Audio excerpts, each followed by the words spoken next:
चूड़ामणि। विवेक चूड़ामणि ग्रंथ में श्लोक नंबर 255। ठीक है, श्लोक का उच्चारण करते हैं। जाति नीति कुल गोत्र दूरगम, जाति नीति कुल गोत्र दूरगम, नाम रूप गुण दोष वर्जितम, नाम रूप गुण दोष वर्जितम, देश काल विषयातिवर्तियत्, देश काल विषयातिवर्तियत्,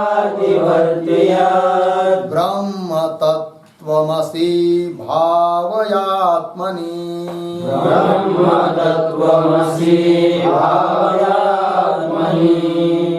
जाति नीति कुल गोत्र दूरगम, नाम रूप गुण दोष वर्जितम, देश काल विषयातिवर्तियत्,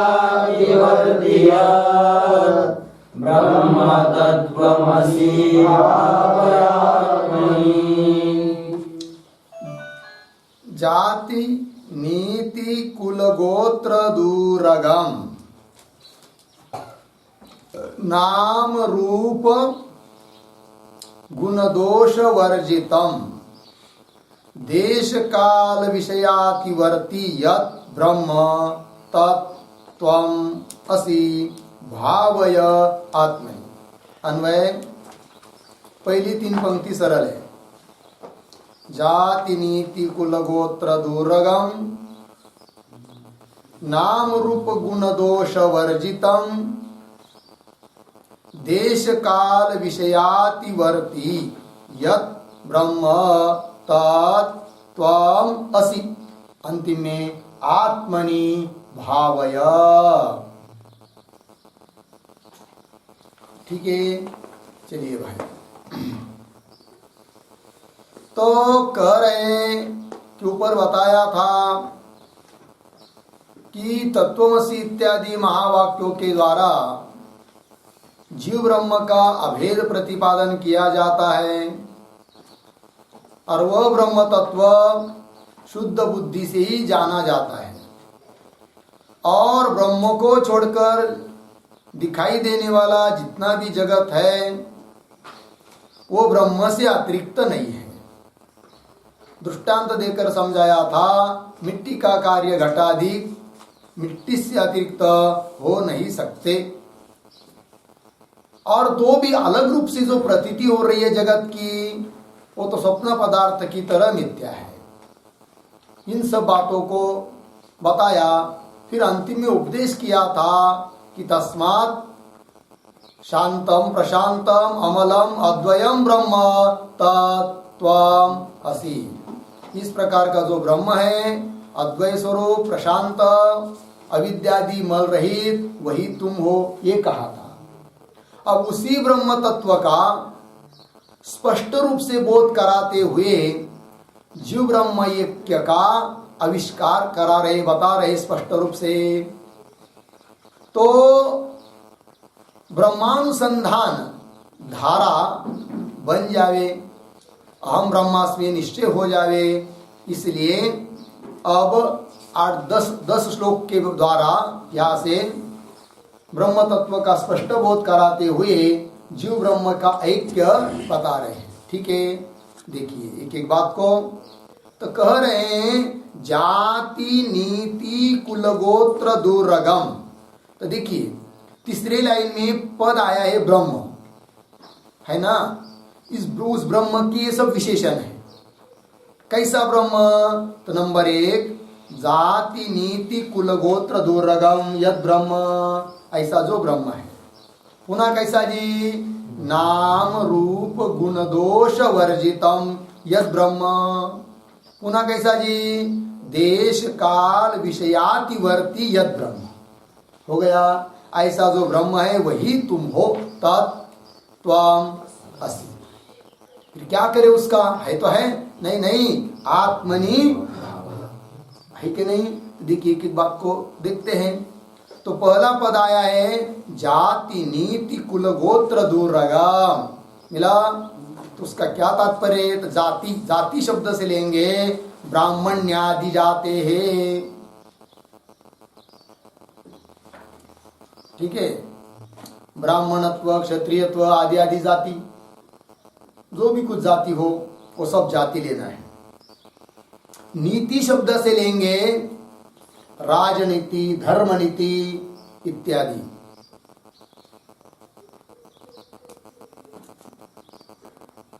और कुल शब्द से वंश, वंश परंपरा, ये सब। हाँ ठीक है।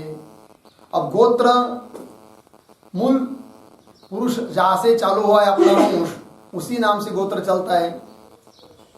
कश्यप गोत्र, भार्गव गोत्र, भृगु गोत्र, वशिष्ठ गोत्र वगैरह वगैरह चलते हैं ना जी, ये सब गोत्र। और इन सबसे दूर है कौन? ब्रह्म। अर्थात इनमें से किसी चीज का लेप उसको नहीं है।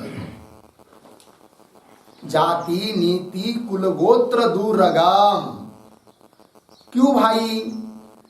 तो ये सब स्थूल और सूक्ष्म शरीर के आश्रित रहने वाले धर्म है। कौन कौन? जाति नीति कुल गोत्र आदि आदि करके, है कि नहीं? तो एक वाक्य लिखिए, स्थूल सूक्ष्म शरीराश्रितत्वात् किंवा गोत्रादेहे,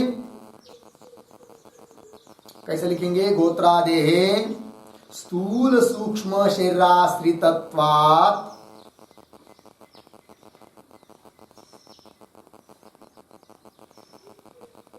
स्थूल सूक्ष्म शरीराश्रितत्वात् तेभ्यः दूरम गच्छति, तेभ्यः दूरम गच्छति इति। जाति नीति कुल गोत्र दूरगाम।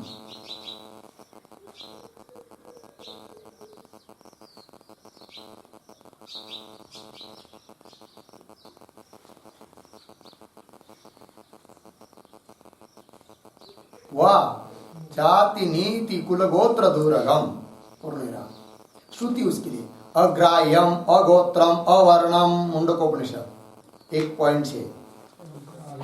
अग्राह्यम अगोत्रम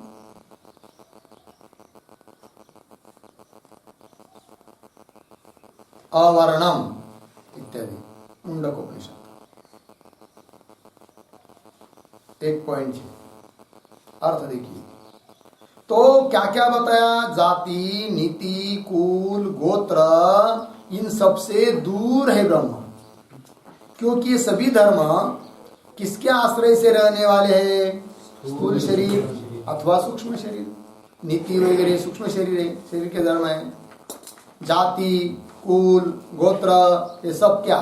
स्थूल शरीर के आश्रित रहने वाले धर्म है। जो भी कुछ स्थूल और सूक्ष्म शरीर के आश्रय से रहने वाले धर्म है, उनसे दूर है कौन? ब्रह्म। अर्थात ब्रह्म का इन धर्मों के साथ कोई संबंध नहीं है।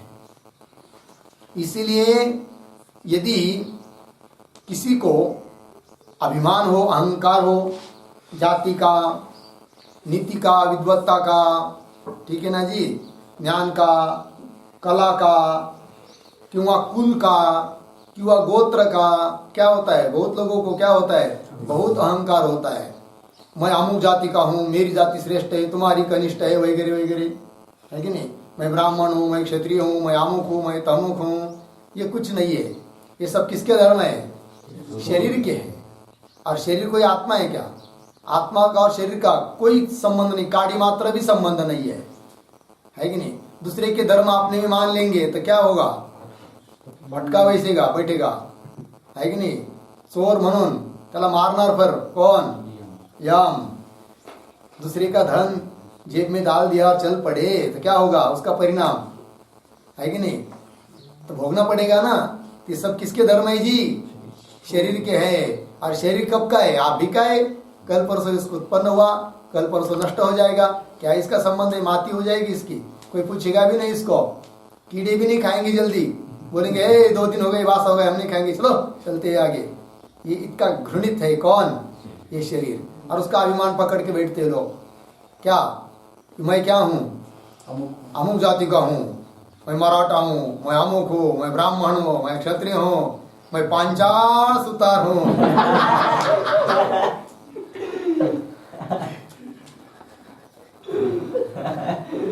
समझ में आया कि नहीं?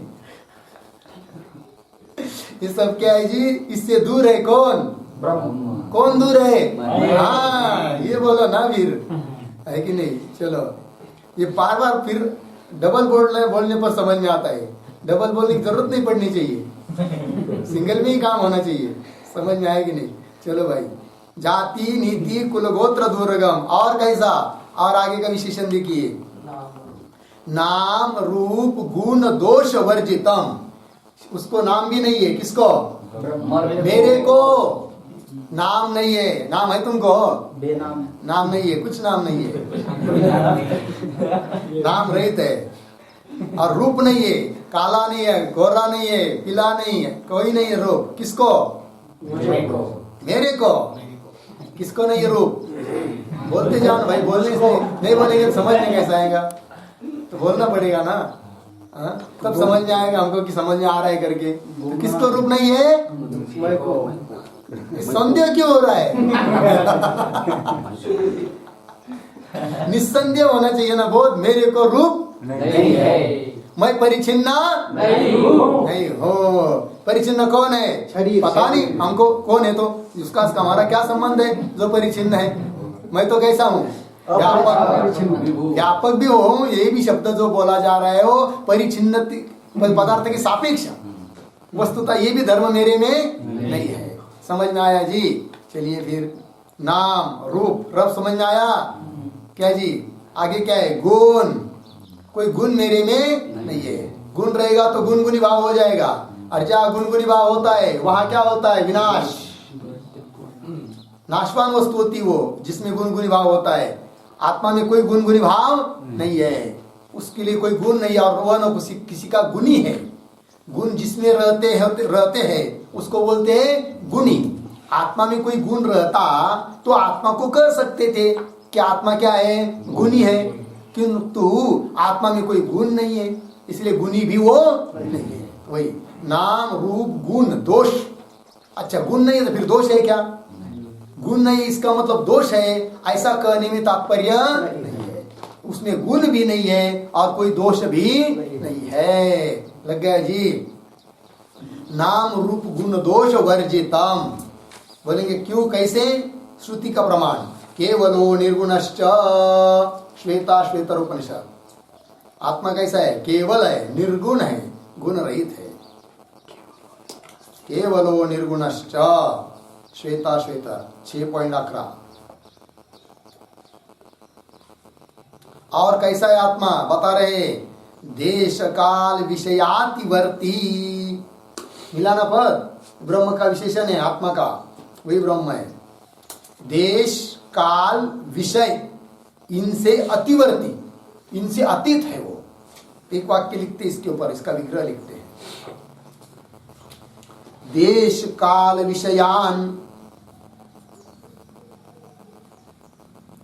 देश काल विषयान अतीत्य वर्तते।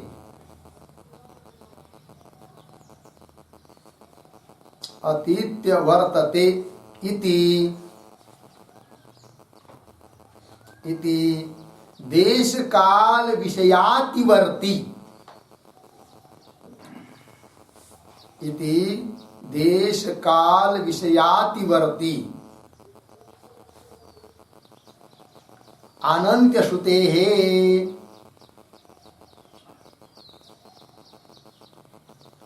अनंत्य श्रुते है परिच्छेद त्रय शून्यम इत्यर्थः।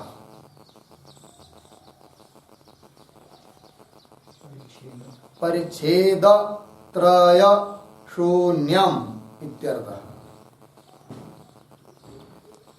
देखिए भाई, देश काल विषयान अतिथ्य, देश काल और विषय इनको इनका अतिक्रमण करके, इनका उल्लंघन करके, अर्थात जिसके साथ देश का संबंध नहीं है, जिसके साथ काल का संबंध नहीं है, जिसके साथ विषय अर्थात वस्तु का संबंध नहीं है, मतलब देश परिच्छेद से रहित, काल परिच्छेद से रहित और वस्तु परिच्छेद से रहित है। कौन? मैं।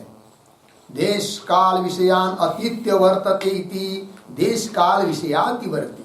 क्यों? श्रुति बताती है, अनंत श्रुति, सत्यम ज्ञानम अनंतम ब्रह्म, अनंत अंतरहित श्रुते है, अर्थात परिच्छेद त्रय शून्यम। हो गया जी। 3 विशेषणों का बात समझ में आई। देश काल विषयातिवर्ती यद ब्रह्म, ऐसा जो ब्रह्म है, तत्त्वम असि, वही तुम हो, है कि नहीं? तत्त्वम असि अर्थात ईदृशम यद ब्रह्म तत्त्वम असि, ये तात्पर्य हुआ। ईदृशम मतलब अभी जो विशेषण बताए, ईदृशम यद ब्रह्म तत्त्वम असि, इस प्रकार का जो ब्रह्म तत्व है वही तुम हो। लगा कि नहीं पंक्ति? फिर क्या करे? ठीक है मैं हूं तो हूं, क्या करना इससे? तो कह रहे नहीं नहीं, आत्मनि भावय। अंतिम पद आया कि नहीं? आत्मनि, आत्मनि शब्द करता है बुद्धौ, बुद्धि में। भावय, भावय का अर्थ है ऐक्येन भावय,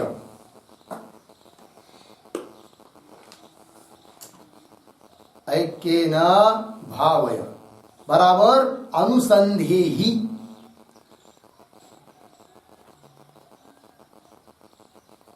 अनुसंधेहि।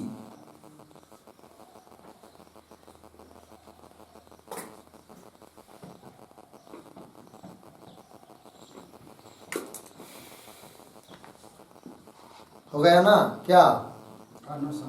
अनुसंधि, ऐक्य ना, उसको एक रूप से जानो, ऐक्य रूप से जानो, अर्थात वही मैं हूं। इस प्रकार से क्या करो? निश्चय करो, अनुसंधि, उसका अनुसंधान करो, ये कह दिया। हो गया। चलते हैं आगे, आगे के श्लोक में जाएंगे। यत्परं सकलवागगोचरं, यत्परं सकलवागगोचरं,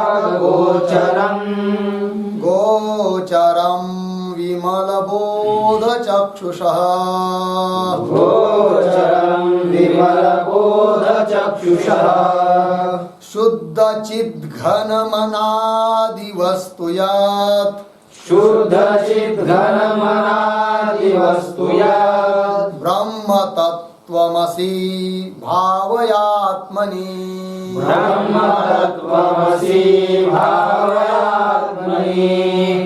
यत्परं सकलवागगोचरं, गोचरं विमलबोधचक्षुषः, शुद्धचिद्घनमनादिवस्तु यत्, ब्रह्मतत्त्वमसि भावयात्मनि। यत्परं सकलवाग अगोचरं, गोचरं विमलबोधचक्षुषः, शुद्धचिद्घनं अनादिवस्तु यत्, ब्रह्म, ब्रह्म तत्त्वमसि भावय आत्मनि। वा अन्वय देखिए भाई, यत् अन्वय, यत् पराम, अन्वय देखिए, यत् पराम सकल वाग अगोचरम, आगे विमल बोध चक्षुषः गोचरम, वो इतना शुद्ध चिद्घनम अनादि वस्तु यद, ब्रह्म तत्वमसि आत्मनि भावय। हो गया। अर्थ देखिए भाई, ब्रह्म को पकड़िए, तत्वमसि के पहले ब्रह्म शब्द आया ना, वो विशेष है। अब उसके विशेषण दे रहे, कैसा ब्रह्म? यत् परम, एक हुआ परम शब्द का अर्थ के सर्वोत्कृष्टम, ब्रह्म का विशेषण है। यत् परम अर्थात जो सब में उत्कृष्ट है। क्या उत्कृष्टता है उसमें? ब्रह्म में। बाकी के सब पदार्थ कोई सादि शांत है और कोई अनादि शांत है, ब्रह्म अनादि अनंत है, यही उसकी उत्कृष्टता है। दूसरी बात, बाकी के सब पदार्थ असत, जड़, दुख रूप है, और ब्रह्म सत, चित, आनंद स्वरूप है। ठीक है ना जी? अनादि अनंत है, नित्य है, व्यापक है, यही उसकी उत्कृष्टता है। किसकी? ब्रह्म की। तो वही लिखा यत् परम। पुनः कैसा वो ब्रह्म? सकल वाग अगोचरम। ठीक है ना? सभी वाणी, वाणी मतलब शब्द, किसी भी शब्द के लिए वो गोचर नहीं, विषय नहीं होता है, वाणी का विषय नहीं होता है। वाणी के द्वारा उसका कथन नहीं कर सकते इदम इत्थम करके। जैसे हम कह सकते घट है, ये पट है, ये मठ है, ये बोल सकते। तो घट पट क्या हो रहे? वाणी का विषय बन रहे। उस प्रकार यह ब्रह्म है, ऐसा वाणी से दिखाया नहीं जा सकता है। इसलिए सभी वाणी के लिए क्या कहा? अगोचर का। शब्द के द्वारा भी उसका नहीं होता है ज्ञान, लक्षणावृत्ति से जाना जाता है ब्रह्म। ठीक है जी? शक्ति वृत्ति से नहीं हुआ। तो सकल वाग अगोचरम, क्योंकि श्रुति भी कहती है। क्या कहती है श्रुति? यतो वाचो निवर्तन्ते अप्राप्य मनसा सह, है कि नहीं?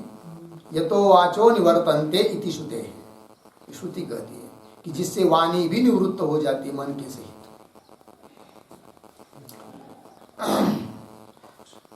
हो गया ना? और उपनिषदों के द्वारा प्रतिपाद्य ब्रह्म है, लेकिन वो कैसा? लक्षण वृत्ति के द्वारा, शक्ति वृत्ति के द्वारा नहीं। इसलिए कह दिया सकल वाग अगोचरम, ये ब्रह्म का विशेषण है। दो विशेषण हुए, पहला यत् परम, दूसरा सकल वाग अगोचरम। और आगे विमल बोध चक्षुषः गोचरम, फिर बोलेंगे उस किसी वाणी का विषय नहीं होता है तो उसका बोध होता ही नहीं है क्या? तो कह रहे होता है। कैसा होता है जी? विमल बोध चक्षुषः गोचरम, विमल बोध रूपम यत् चक्षु, लिखिए उस पर, विमल बोध रूपम यत् चक्षुः,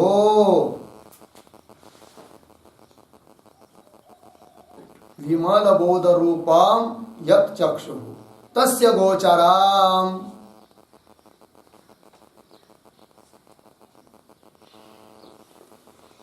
हो गया? अर्थ देखिए, विमल बोध, बोध मतलब ज्ञान, शुद्ध जो ज्ञान है, उस ज्ञान रूप जो चक्षु, उसका ही वो गोचर है, उससे वो जाना जाता है। उसके लिए श्रुति का भी प्रमाण है। क्या श्रुति है? श्रुति बताता हूं, मुंडक उपनिषद की। ज्ञान प्रसादेन विशुद्ध सत्वः,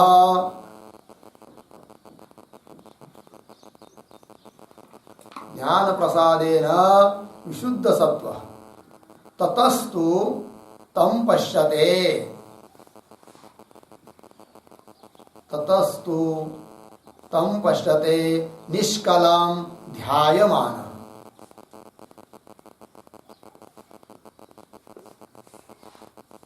निष्कलम ध्यायमान, मुंडक उपनिषद 3:1-8 इति श्रुते।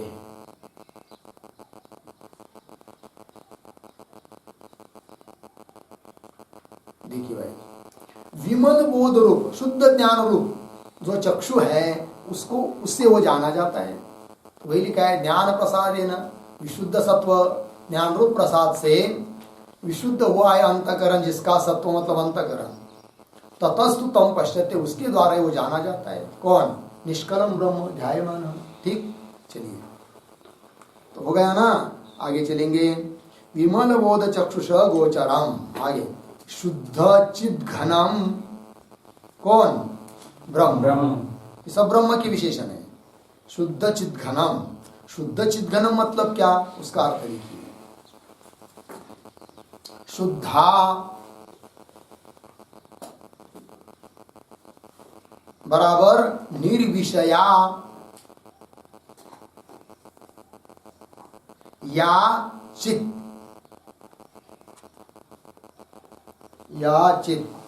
सा एव सैव घनः बराबर मूर्ति यस्य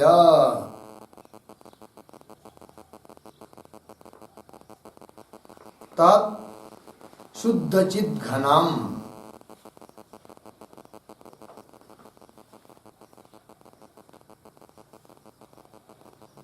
केवल और एक विग्रह लिखिए दूसरा शुद्धम च तच्चिद घनम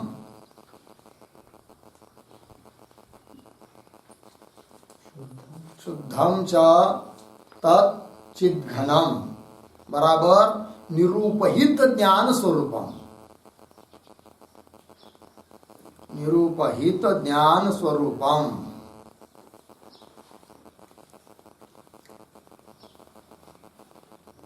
हो गया। देखिए भैया अर्थ शुद्धा अर्थात निर्विषया याचित निर्विषय। देखिए अयम घट अयम पट ये जो ज्ञान है ना वो सविषय ज्ञान है। अयम घट इस ज्ञान का विषय कौन? घट। अयम पट इस ज्ञान का विषय कौन है? पट। किंतु ब्रह्मबोध जो है उसका कोई विषय नहीं है, ज्ञान स्वरूप है वो, है कि नहीं? तो वही लिखा निर्विषया या चित साएव घन, वही है घन। घन मतलब मूर्ति, है कि नहीं? वही है मूर्ति जिसकी जैसे स्वर्णमय सोने की मूर्ति है कि नहीं? मूर्ति में सोना नहीं है, मूर्ति ही क्या है? सोने की है। उस प्रकार यहाँ पर चित निर्विषय ज्ञान, वो ज्ञान ही है मूर्ति स्वरूप जिसका, उसको कहेंगे चिद घन। हो गया जी। सएव मूर्ति साएव मूर्ति यस्य क्यों शुद्धम च तच्चिद घनम, शुद्ध ऐसा जो चिद घन। चिद घन मतलब निरूपहित ज्ञान स्वरूपम। शुद्ध ऐसा जो निरूपहित ज्ञान स्वरूप तत्व है वही है क्या? शुद्ध चिद घनम। कौन है वो? ब्रह्म। ठीक, मैं। शुद्ध चिद घनम। और एक विशेषण दे रहे आगे, अनादि वस्तु। अनादि वस्तु का अर्थ लिखे नित्यम यथार्थम यद ब्रह्म। अनादि वस्तु मतलब नित्यम यथार्थम यद ब्रह्म। नित्य यथार्थ ऐसा जो ब्रह्म तत्व, यद ब्रह्म तत्त्वम असि, वही तुम हो। फिर क्या करें? आत्मनि भावय। हो गया जी। उसको अंतःकरण में अर्थात बुद्धि में आत्मनि भावय, ऐक्य रूप से उसका क्या करो जी? निश्चय करो। तदेव अहम अहमेव तत्, वही मैं ही वही हूँ, मेरे से अलावा और कोई दूसरा तत्व है नहीं। अहम ब्रह्मास्मि। हो गया जी, ये हुआ। अब आगे चलते हैं, आगे का श्लोक को पढ़ते हैं। श्लोक नंबर 257। षड्भीरूर्मिभीर योगी योगिरोध,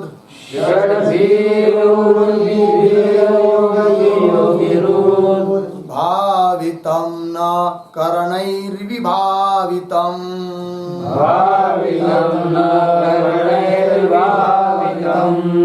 बुद्ध्यवेद्यमनवद्य भूतियत्,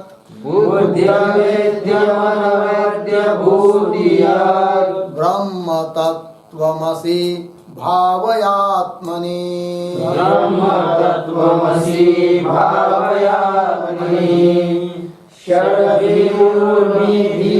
योगी योगिरोध भावितं न करणैर्विभावितं, बुद्ध्यवेद्यमनवद्य भूतियत्, ब्रह्म तत्त्वमसि भावयात्मनि। षड्भिः ऊर्मिभिः अयोगी योगिरुद्भावितं न करणैः विभावितं, बुद्धि अवेद्यम अनवद्य भूति यद ब्रह्म तत् त्वम असि। भावय आत्मनि। अन्वय देखिए। षड्भिः ऊर्मिभिः अयोगी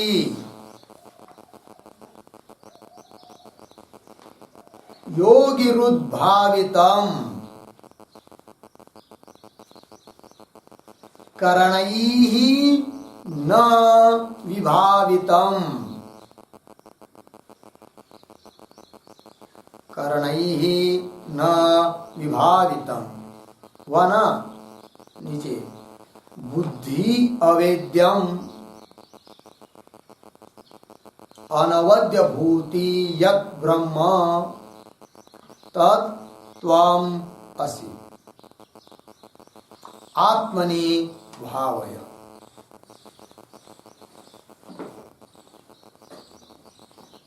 हो गया। चलिए भाई, ब्रह्म को पकड़ना है। ब्रह्म शब्द मिला, तीसरी लाइन में आया ना, वो विशेष है कि बाकी सब उसकी विशेषण है। ऐसे विशेषण से युक्त जो ब्रह्म है उसको वही तुम हो। तत्त्वम आत्मनि भावय, मुख्य बात है। तो कैसा है वो ब्रह्म, तो एक एक विशेषण को समझते हैं। तो पहला है षड्भिः ऊर्मिभिः अयोगी, ये पहला विशेषण। ठीक, क्या है ये षड्भिः ऊर्मिभिः? तो लिखिए, क्षुत् पिपासे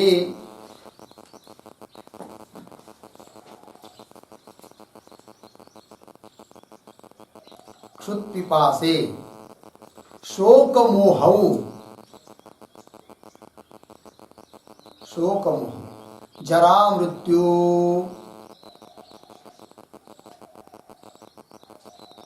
आगे ऊर्मिवत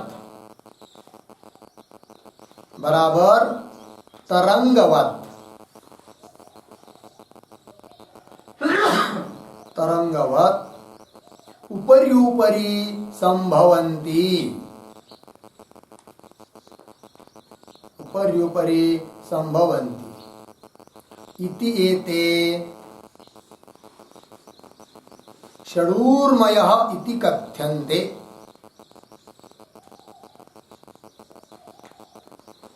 षडूर्मयः इति कथ्यन्ते।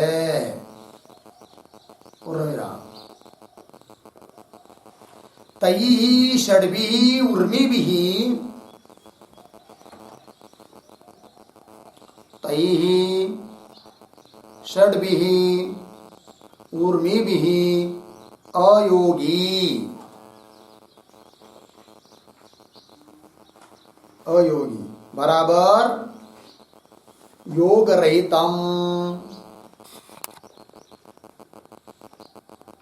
योग रहितम बराबर संबंध शून्यम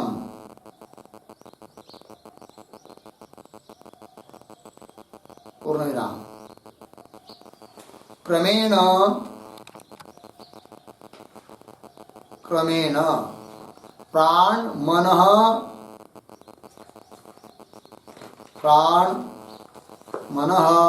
शरीराश्रितत्वात्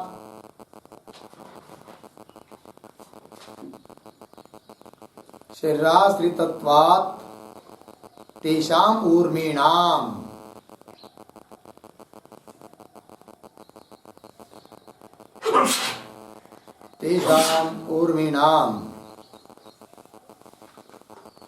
हो गया। देखिए भाई आ रहा था 6 उर्मी। कौन कौन उर्मी 6 बता दिया यहाँ पर।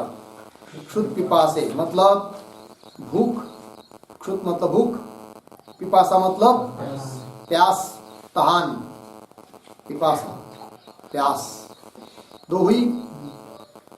शोक और मोह ये 2 हुआ, कितनी हुई 4। जरा और मृत्यु, बुढ़ापा और मृत्यु, इन 6 को उर्मी कहते हैं। तो उर्मी की तरह है वो, उर्मिवत, इसका अर्थ लिख दिया तरंगवत। उर्मी शब्द का अर्थ होता है तरंग। जल के ऊपर तरंग होता है कि नहीं, ऊपर ऊपर से होता है। वस्तुतः जल में कोई तरंग नहीं है, दिखता है केवल ऊपर ऊपर से। उसी प्रकार अधिष्ठान भूत आत्मा में कोई तरंग नहीं, इन छह में से तरंग की तरह दिखाई दे रहा है आत्मा में, है कि नहीं? जन्म हो रहा है या भूख लग रही है, प्यास लग रही है, शोक मोह हो रहा है, ये किसके धर्म है जी? उर्मी किसकी है? ते देखिए तरंगवत ऊपरी ऊपरी संभवंती एते इति एते षडूर्म इति कहते हैं। इनको छह उर्मी बता दिया, तरंग की तरह ऊपर ऊपर दिखाई दे रहे वो आत्मा में। तई षडभी उर्मी भी अयोगी, आत्मा कैसा है? इन छह उर्मियों से अयोगी, अयोगी शब्द का अर्थ लिख दिया है योग रहितम, मतलब संबंध शून्य। अर्थात इन छह उर्मियों में से किसी उर्मी का संबंध नहीं है। किसके साथ? मेरे साथ, है कि नहीं? मेरे साथ कोई संबंध है? क्या बात? क्षुत पिपासा भूख प्यास लगती है क्या तुमको? नहीं लगती है। क्यों जाते फिर भोजन के लिए? उधर घंटी बजने के बाद क्यों जाते? मैं कहीं नहीं जाता। क्या उत्तर है उसका? क्यों जाते भाई? शरीर जा रहा है, मैं कहाँ जा रहा हूँ? मैं जाता ही नहीं हूँ। अब मैं जा रहा हूँ ये तुमको दिखाई दे रहा है, तुमका दोष, तुम्हारा दोष है। मैं तो जाता ही नहीं हूँ। जाता हूँ क्या? क्यों नहीं जाते हो तुम? मेरी में क्रिया नहीं हो सकती। क्रिया क्यों नहीं होती है? मैं व्यापक हूँ, व्यापक में क्रिया होती ही नहीं है। अब तुमको दिखाई दे रहा है कि जा रहा है घंटी बजने के बाद उधर, तो दिखने दो, हमको क्या करने उससे। समझ में आया जी? आत्मा में कोई क्रिया होती है क्या? फिर भूख लगती है कि नहीं लगती है? भूख लगती कि नहीं? नहीं लगती है। वो भूख किसको लगेगी? मेरे को नहीं लगती, लगती होगी शरीर को, हमको क्या उससे लेना देना है। समझ में आया कि नहीं? तो वही लिखा है क्षुत और पिपासा, भूख प्यास। दूसरा शोक मोह, ये भूख प्यास किसके धर्म है? शरीर के धर्म है कि नहीं? भूख प्यास किसके धर्म है जी? प्राण के धर्म है। शरीर के मतलब प्राण के धर्म है। और शोक मोह ये मन के धर्म है, लिख के दिया है। तई षडवी उर्मी भी अयोगी योग रहितम, संबंध शून्य है। कौन? आत्मा। फिर क्रम से किसके धर्म है? प्राण के। पहले दो धर्म क्षुत पिपासा किसके धर्म है? प्राण के, शरीर के नहीं, प्राण के है। समझ लीजिए प्राण चले गए, शरीर पड़ा हुआ है, उसको भूख लगेगी क्या? नहीं। क्यों? उसमें प्राण नहीं। 5 प्राण होते हैं ना जी। कौन कौन? 5 प्राण, प्राण अपान समान उदान ज्ञान, ठीक है ना? चलिए प्राण। और आगे के जो 2 धर्म है ना, शोक मोह, ये किसके है? मन के है। और जरा और मृत्यु ये किसके धर्म है? शरीर के। ये शरीर के आश्रित रहने वाले हैं, मेरे साथ इसका कोई संबंध नहीं है। कोई लिखा फिर अयोगी योग रहितम संबंध शून्यम, हो गया। चलिए तो ये पद देखिए, षड भी उर्मी भी अयोगी। कौन? ब्रह्म। विशेष पद कौन है? ब्रह्म। आगे फिर कैसा है वो ब्रह्म? तो षड भी उर्मी भी अयोगी, इसका अर्थ समझ में आया ना? अयोगी शब्द का क्या अर्थ कर दिया? संबंध शून्य। ठीक। आगे योगिरुद भावितम, योगिरुद भावितम लिखते एक वाक्य, विषयेभ्यः विषयेभ्यः निरुद्ध चित्ताः,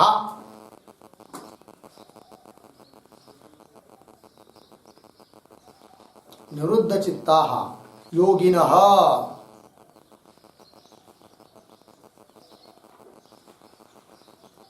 तेषां हृदा, तेषां हृदा बराबर मनसा भावितम, भावितम बराबर आदरेण ध्यातम इत्यर्थः। आदरेण ध्यातम हो गया। चलिए भाई, योगी किसको कहते पता है क्या? तो योगी मतलब, योगी शब्द सुनते ही हम लोग क्या समझते हैं? कोई हिमालय में होंगे योगी लोग, गुफा में बैठा हो। गुफा में बैठे होंगे, कोई तपश्चर्या कर रहे होंगे, वो भी योगी, वो तो है। लेकिन योगी शब्द का मतलब होता है जिसने अपने चित्त को विषयों से हटा लिया, वही है कौन? योगी। वही लिखा ना, विषयेभ्य निरुद्ध चित्ताः योगिनः, विषयों से निरुद्ध कर लिया, रोक लिया विषयों की तरफ जाने से चित्त को, वही हो गया कौन? योगी। और ऐसे जो योगी होते हैं ना, तेषाम हृदा मनसा भावितम, उनके हृदय से, मन से भावित है कौन? ब्रह्म। भावित है मतलब आदर से ध्यात है, वही लोग उसका क्या करते? ध्यान करते। उसी को ध्यान हो सकता है ब्रह्म का, किसको? जो योगी है। योगी मतलब कौन? जिसने अपने चित्त को विषयों से हटा लिया, वो होता है योगी। और उस योगी के द्वारा ही ध्यान होता है किसका? ब्रह्म का।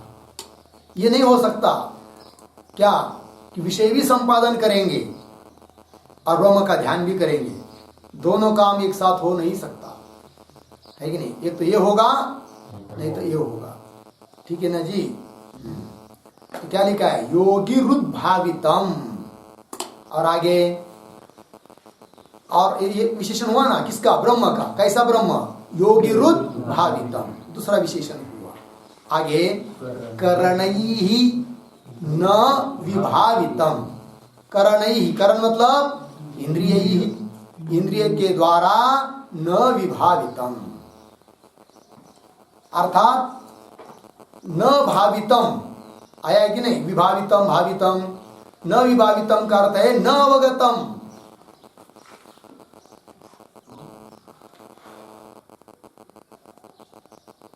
एक वाक्य लिखिए, शब्द स्पर्शादि रहितत्वात्, शब्द स्पर्श रूपादि रहितत्वात्,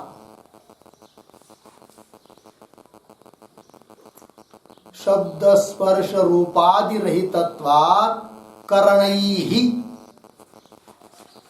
न विभावितम, बराबर न अवगतम, न अवगतम, पूर्ण विराम। श्रुति लिखिए, न चक्षुषा गृह्यते नापि वाचा, न चक्षुषा गृह्यते नापि वाचा। मुंडकोपनिषद 1:3-8। अर्धविराम। और एक श्रुति लिखाते हैं, न तत्र चक्षुर्गच्छति न वाक् गच्छति, न तत्र चक्षुर्गच्छति न वाक् गच्छति। केनोपनिषद 1:3।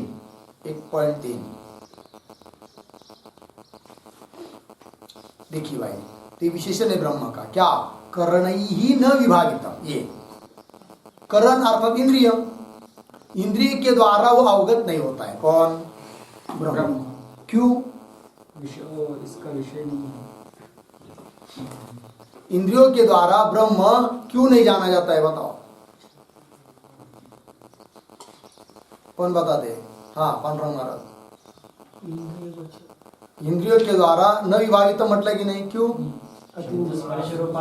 हाँ, यही पर लिखा है जी, अभी लिख के दिया है आपको टिप्पणी। शब्द स्पर्श रूपादि रहितत्वात् करणैहि न विभावितम, हेतु बन गया पंचम्यंत।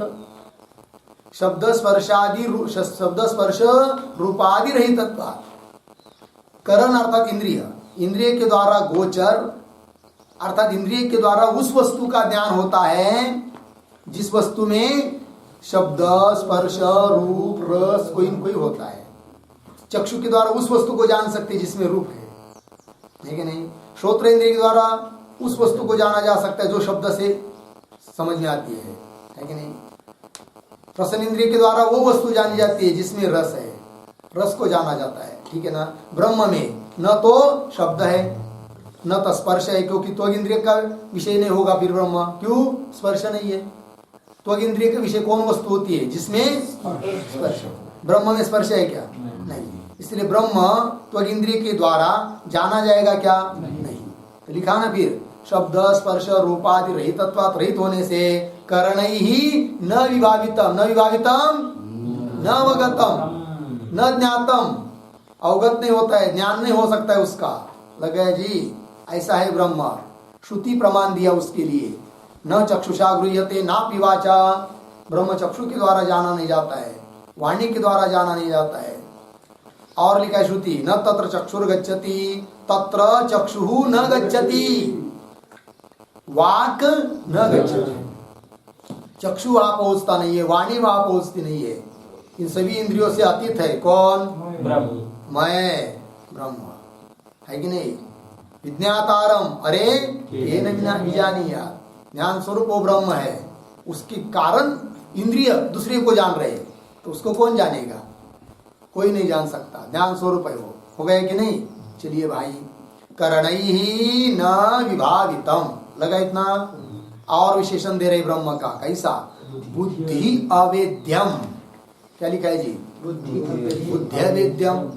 तो बुद्धि अवेद्यम का अर्थ लिखिए सौक्ष्म्य आग्रत्व हीन बुद्ध्या, सौक्ष्म्याग्रत्व हीन बुद्ध्या, सौक्ष्म्याग्रत्व, सौक्ष्म्य आग्रत्व हीन बुद्ध्या वेत्तुम अशक्यम, वेत्तुम अशक्यम। हो गया? जो बुद्धि सूक्ष्म है और एकाग्र है उसके द्वारा तो जाना जाएगा, किंतु सूक्ष्मत्व धर्म जिस बुद्धि में नहीं है और आग्रत्व, आग्रत्व मतलब एकाग्रता, ये जिस बुद्धि में नहीं है, ऐसे बुद्धि के द्वारा ब्रह्म जाना नहीं जाता है। इसलिए श्लोक में पद आया बुद्धि अवेद्यम। समझ में आया कि नहीं? कौन? ब्रह्म। कौन से बुद्धि से अवेद्य है? जो बुद्धि सूक्ष्म नहीं है और जो बुद्धि एकाग्र नहीं है। ठीक है ना जी? इसलिए निष्काम कर्म का अनुष्ठान उपासना करना पड़ती है बुद्धि की सूक्ष्मता बढ़ाने के लिए। और शास्त्र पढ़ते पढ़ते भी, शास्त्रों का चिंतन करते करते भी बुद्धि क्या हो जाती है? एकाग्र हो जाती है कि नहीं? कठिन शास्त्रों का चिंतन करते करते बुद्धि एकाग्र होती है, सूक्ष्म होती है। फिर वो बुद्धि उपयोग में आती है किसमें? वेदांत में। न्याय आदि व्याकरण आदि शास्त्र पढ़ लिया, बुद्धि सूक्ष्म हो गई, एकाग्र हो गई, कुशल हो गई, फिर वेदांत पढ़ने लग गए, तुरंत समझ में आ गया। क्या क्या समझ में आया? वेदांत पढ़ने के बाद क्या समझ में आता है? वेदांत ग्रंथ सीखने के बाद समझ में आता है क्या? बस मैं ब्रह्म हूं, इतना ही तो समझ में आता है, और दूसरा कुछ नहीं है कि नहीं? प्रक्रिया सब छूटने वाली है, जो छूटता नहीं उसको पकड़ना है। कौन? मैं ब्रह्म हूं, बस अहम ब्रह्मास्मि। चलिए, बुद्धि अवेद्यम लिखा है कि नहीं? आगे क्या है? अनवद्य भूति, ये भी विशेषण है ब्रह्म का। अनवद्य भूति मतलब क्या? लिखिए, अनवद्या भूति ही,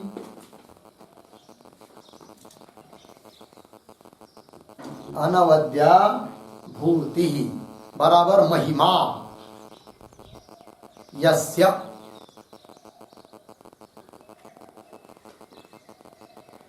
सह किंवा तत् अनवद्य भूति।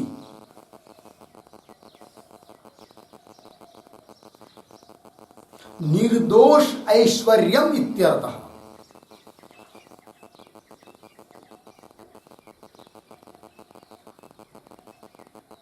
निर्दोष ऐश्वर्यम इत्यर्थः। श्रुति भी आती है उसके लिए, श्वेता श्वेतर उपनिषद की, निरवध्यम इति श्रुते।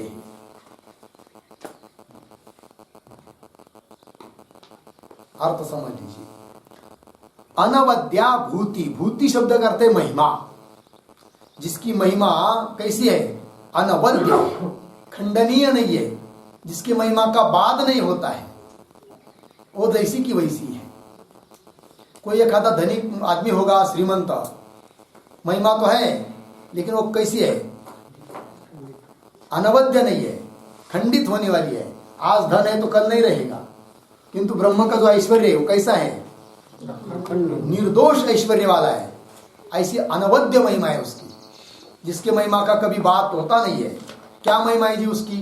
सत चित आनंद स्वरूपता, अनादि अनंत, अखंड एक रस, व्यापक, नित्य शुद्ध बुद्ध मुक्त स्वरूप, यही उसकी क्या है?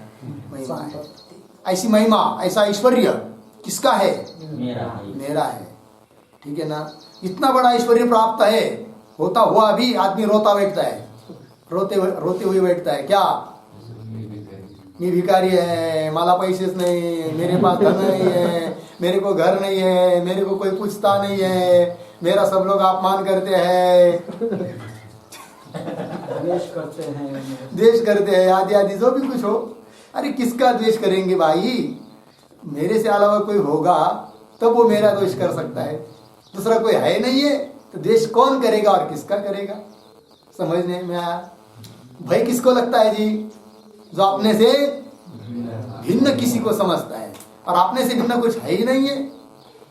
जहाँ देखो वहां मैं ही मैं हूं, द्वैताद्वैत भयम भवती, जहाँ द्वैत वहां भय है। अब जो अद्वैत हो गया उसके लिए भय की कोई संबंध ही नहीं है। होकर क्या होगा? समझ लीजिए बिपट्या मिल गया रास्ते में। बिपट्या जानते हैं ना? बिपट्या नहीं जानते? व्याघ्र को जानते? बाघ को, सिंह को। समझ लीजिए व्याघ्र मिल गया आपको रास्ते में, और इस शरीर को खा लिया तो खा लिया, मेरे को तो खा नहीं सकता। समझ में आया कि नहीं जी? और यदि ब्रह्म में स्थिति हो जाएगी ना, ब्राह्मण स्थिति, तो व्याघ्र भी आपको खा नहीं सकता। आपसे आप उसकी भावना बदल जाएगी। चित्त शुद्ध तरी शत्रु मित्र होती, व्याघ्र ही न खाती सर्पतया। जिसका चित्त शुद्ध हो गया ना, पूरा ब्रह्म बन गया, है कि नहीं? तो शत्रु भी क्या हो जाते? बाघ भी उसको नहीं खाएंगे, सर्प भी नहीं काटेंगे। छोटा बच्चा देखिए, बालक, कभी कभी ऐसा उसको सांप मिल गया, बड़े व्यक्ति का ध्यान नहीं है, तो बेचारे को पता नहीं रहता है सर्प है करके, वो जाता है, उसको हाथ में उठाता है, खेलता है, सर्प भी उसको कुछ नहीं करता है, बेचारा चला जाता है थोड़ा ये करके, क्योंकि उसको पता है कि इसमें द्वेष नहीं है, हमारे प्रति द्वेष नहीं है इसको, बालक में, इसलिए वो उसको काटता नहीं है, चला जाता है। समझ में आया ना जी? समझ लीजिए, काटे ही लिया किसी जगह पर, समझ लेना चाहिए कि पिछले जन्म का वैर था, और कुछ नहीं है ना? कई आपने महापुरुष देखे होंगे, संत जंगल में घूम रहे, उसके शरीर पर क्या पक्षी आकर बैठ रहे हैं, है कि नहीं? क्योंकि पक्षियों को डर लगती नहीं है। समझ में आया ना? ये बात होता है। चित्त शुद्ध तरी शत्रु मित्र होती, व्याघ्र ही न खाती सर्पतया। हो गया? चलिए आगे। तो क्या लिखा है आगे जी? अनवद्य भूति, यद निर्दोष ऐश्वर्य वाला है ब्रह्म, यद ब्रह्म तत्त्वम तदेव त्वमसि, वही तुम हो। समझ में आया? और क्या करो? आत्मनि बुद्धि में उसका क्या करो जी? अनुसंधान करो, चिंतन करो, अहम ब्रह्मास्मि। समझ में आया? बस आगे का विचार। ओम पूर्णमदः पूर्णमिदं पूर्णात् पूर्णमुदच्यते पूर्णस्य पूर्णमादाय पूर्णमेवावशिष्यते। ओम शांति शांति शांति।